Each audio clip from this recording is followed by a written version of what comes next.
한국 역사에서 가장 잔인하고 슬펐던 6.25 전쟁은 자칫 남한이 북한의 소나기에 넘어가 공산주의화 될 수도 있었던 아찔한 순간이었습니다. 실제로 인천 상륙작전이라는 작전이 성공하지 못했다면 지금 한국은 김정은에게 충성하며 북한 주민으로 살아가고 있을지도 모르는 일이죠. 하지만 남한에는 국군이 있었고 우리를 돕기 위해 파견된 유엔 참전국이 있었고 수많은 전쟁 영웅들이 있었습니다만 우리가 잘 모르는 진정한 영웅들이 있습니다. 전면에 나서지 못했지만 이들이 없었다면 그 결과가 어찌 됐을지 모르는 진정한 영웅들, 그들은 누구일까요?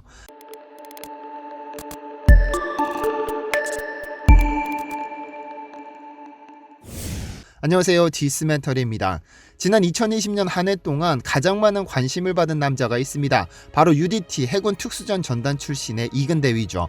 유튜브에 가짜 사나이라는 웹 예능으로 UDT 특별과정 훈련과 생존 훈련을 체험하는 영상은 어마어마한 히트를 쳤죠.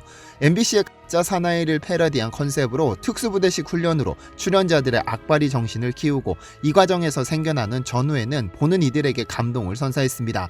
지난 7월 1일 제1기가 방송된 이후 총 7회 동안 영상 조회수가 무려 5,600만 회를 넘어 유튜브 전체 인기 동영상 최상위권을 차지하는 등 전례 없는 신드롬을 일으켜 띠에라는 유튜버 이후 유튜브의 총애를 받는 채널이 아닌가 할 정도로 그 성장세는 대단했습니다. 그리고 이 가짜 사나이에서 가장 큰 인기를 끈 인물은 이근대위로 연예인 못지않은 인기를 끌었는데요. 3세 때 미국으로 이민을 갔던 그는 수영 국가대표와 버지니아 군사대학을 졸업하는 등 특이한 이력을 가지고 있습니다. 어린 시절부터 군인이 꿈이었던 그는 꼭 군인이 되겠다면 한국 군인이 되어라는 아버지의 말을 듣고 미국 국적을 버리고 2007년 해군사관학교 후보생으로 입대해 큰 인기를 끌었습니다.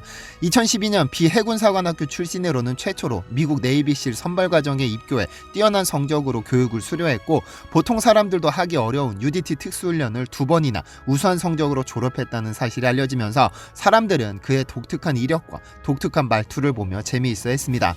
그러나 하늘 모르고 치솟던 그의 인기는 비투로 시작된 여러가지 논란으로 시끄러워지기 시작했고 이미지에 큰 타격을 입은 그는 롯데리아를 포함한 모든 광고에서 퇴출되면서 서서히 기억 속에서 사라졌는데요. 그런데 이근대위가 큰 인기를 끌었던 이유 중에 하나는 그가 바로 청해부대 소속으로 아덴만에서 활약했다는 독특한 사실이 알려졌기 때문입니다. 아덴만이라는 단어를 듣는 한국인들은 제일 먼저 소말리아 해적들의 습격에서 남다른 배포와 기지로 피랍을 막은 3호 주얼리호의 석혜균 선장과 해적들의 총애마다 중상을 입은 그를 치료한 이국종 교수가 떠오르지만 이근대위는 그보다 앞서 해적 퇴치의 달인으로 불렸던 인물입니다. 아덴만의 여명 작전은 청해부대 육진이 실행한 작전이지만 이근대위는 그에 앞선 1진과 2진 당시 해적선 검문검색 팀장으로 해적에게 피랍된 어민들을 고향으로 돌려보냈죠. 그리고 2012년에는 미국 네이비실 초급과정, 장교과정을 거쳐 고급반까지 수료했는데 기본적으로 자국민에게만 허용하는 고급반을 수료하고 우수 휘장까지 받은 외국인은 이근대위가 유일했다고 하죠. 그런데 전세계 최강의 군사력을 가진 미국에서 특수부대라는 개념이 등장하기도 전에 한국에서는 미국인들로부터 A특공대라고 불리던 사람들이 존재했습니다. 바로 1950년 한국전쟁 당시에 말이죠. 전쟁의 승패를 결정짓는 가장 중대한 요소 중 하나는 전투 보급품을 적재적소로 신속하게 공급하는 것입니다. 전쟁을 배경으로 한 영화를 보면 동서고금을 막론하고 지휘관은 보급로를 차단하는 것을 가장 중요한 전략으로 삼습니다. 보급품이 끊기면 적군은 배고픔과 무기 부족이라는 가장 무서운 적과 싸워야 하니까요. 그런데 한국전쟁 당시 한국을 돕기 위해 참전했던 군인들은 난생 처음 접하는 지형에서 전쟁을 치러야 했습니다. 국토의 70%가 산악지대인 한반도는 개인들에게는 최악의 전쟁터였죠. 산을 내려왔다 싶으면 다시 올라가고 내려왔다 싶으면 다시 올라가길 반복하면서 적군보다도 더 두려운 것은 아마 지형이었을 것입니다. 포장도로도 없어 자동차는 이용하기 어려웠고 당나귀나 소와 같은 가축을 이용하기에는 지형이 너무 울퉁불퉁했습니다. 처음 미군은 자급자족으로 보급품을 날라야 했는데 몇 번 해보더니 도저히 못하겠다며 포기자가 속속 등장합니다. 그리고는 최후의 수단으로 보급품을 수송할 특수부대를 조직하기로 결정하고는 이승만 대통령에게 민간인 협력을 요청합니다. 당시 미 8군 사령관 월튼 워커는 탄약 등의 보급품을 제때 공급되지 못하면서 어려움을 겪는다며 이승만에게 호소하자 이승만은 1950년 7월 26일 긴급명령 제6호 징발에 관한 특별조치령을 발동합니다. 이 징발 명령에 따라 징집 대상 연령은 35세에서 45세의 건장한 남성으로 한정시켰는데 막상 징집하고 보니 10대에서 60대 이상의 노인까지 징발됐습니다. 참고로 병역 의무를 이행하도록 현역으로 복무할 의무를 부과시키는 것은 징집이라 부르고 국가에서 특별한 일에 필요한 민간인을 모으는 것을 징발이라고 하는데요. 그러니까 이승만 전 대통령은 전쟁물자 수송이라는 특별한 일을 맡기기 위해 민간인들을 징발한 겁니다. 당시 참전 용사였던 캐나다의 빈스 코트니는 100여 명의 한국인 민간인이 배치됐는데 15살부터 65살까지 다양했고 그들은 무장하지는 않았지만 우리와 함께 싸웠다며 그들을 기억했습니다. 그들은 참전국 병사들이 무사히 전투에 임할 수 있도록 자동차가 다닐 수 없는 산꼭대기까지 보급품을 운반했습니다. 그들은 강이든 산이든 진흙탕이든 전투가 일어나는 모든 곳으로 탄약, 연료, 식량뿐 아니라 진지공사, 부상자, 전사자 후송까지 모든 병참을 담당했고 이들이 많은 양의 보급품을 나르기 위해 선택한 도구는 바로 지게였습니다. 지게란 현재도 유용하게 사용되는 운반도구로 농사에 필요한 퇴비, 곡식, 나무, 풀 등을 수월하게 실어 나를 수 있도록 만들어진 한국 고유의 운반도구입니다. 영어로는 코리안 A-프레임 캐리어라고 부르죠. 한국 땅에서 전쟁이 일어났던 만큼 한국에서 만들어진 지게가 전쟁에 중요한 역할을 해주었습니다. 지게부대의 공식 명칭은 노무단, 근무단, 보국대 등이지만 매일 지게를 짊어지고 물자를 나른다 하여 그들은 지게부대라고 부르거나 미군들은 뒤에서 바라본 지게 모양이 알파벳 대문자 A와 닮았다 하여 A특공대라고 불렀습니다. A특공대의 능력은 대단했습니다. 매일같이 16km 이상 떨어진 산꼭대기를 밤낮 가리지 않고 누비면서 최소 45kg의 보급품을 운반했습니다.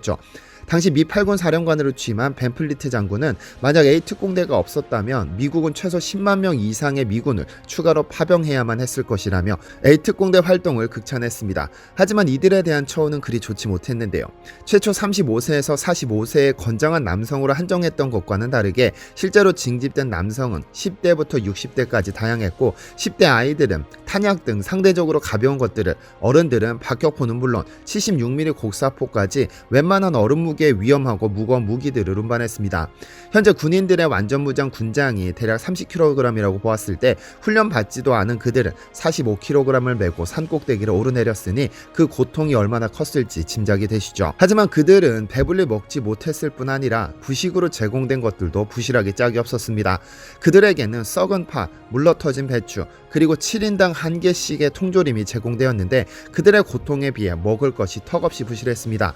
그렇다 보니 고통을 이기지 못한 아이와 노인들이 운반도 중 픽픽 쓰러지는 경우도 다반사였죠. 게다가 그들은 민간인이었던 관계로 최소한의 방탄수단인 철모는커녕 그들이 평소에 입던 흰색 무명바지, 학생복 등 징집 당시의 복장 그대로 전투에 투입됐기 때문에 상대적으로 눈에 잘 띄던 이들은 적의 총알바지가 되기도 했습니다. 이들은 무거운 짐을 나르는 것도 큰 부담이었겠지만 무엇보다 언제 어디에서 적군이 튀어나와 죽을지도 모르는 두려움이 상당했을 것으로 생각됩니다. 지게부대의 후신인 주한미국 한국근무단에 따르면 1951년부터 1953년까지 동원된 인원은 약 30만 명으로 추정되며 그 30만 명 중 기록에 남은 희생자는 사망자 2064명, 부상자 4282명, 실종자 2448명 등 총 8794명입니다. 그리고 생존한 이들에게 귀향길에 제공된 것은 종군 기장, 징용 해제 통지서, 열차 승차권이 전부였다고 하는데요.